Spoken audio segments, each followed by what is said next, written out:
The Dream. From Scary Stories to Tell in the Dark. Lucy Morgan was an artist. She had spent a week painting in a small country town and decided that the next day she would move on. She would go to a village called Kingston. That night, Lucy Morgan had a strange dream. She dreamed that she was walking up a dark carved staircase and entered a bedroom. It was an ordinary room except for two things.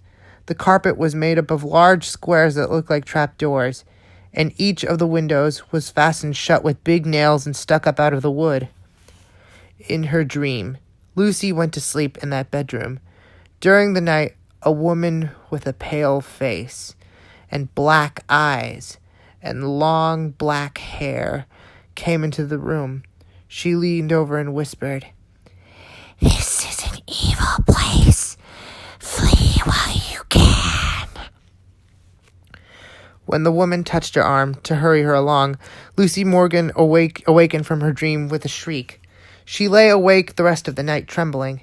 In the morning, she told her landlady that she had decided not to go to Kingston after all. "I can't tell you why," she said, "but I can't just bring myself to go there." "Then why don't you go to Dorset?" the landlady said. "It's a pretty town. It isn't too far." So Lucy Morgan went to Dorset. Somebody told her she could find a room in a house at the top of the hill. It was a pleasant-looking house, and the landlady there, a plump, motherly woman, was as nice as could be. "Let's look at the room," she said. "I think you will like it." They walked up a dark carved staircase, like the one in Lucy's dream.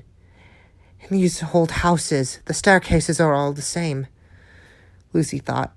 But when the landlady opened the door to the bedroom, it was like the room in her dream, with the same carpet and that looked like trapdoors and the same windows fastened with big nails. "That's just a coincidence," Lucy told herself. "How do you like it?" the landlady asked. "I'm not sure," she said. "Well, take your time," the landlady said. "I'll bring up some tea while you think about it." Lucy sat on the bed at the trapdoor, staring at the trapdoors and the big nails. Soon there was a knock on the door. "It's the landlady with the tea," she thought. But it wasn't the landlady. It was the woman with the pale face and the black eyes and the long black hair.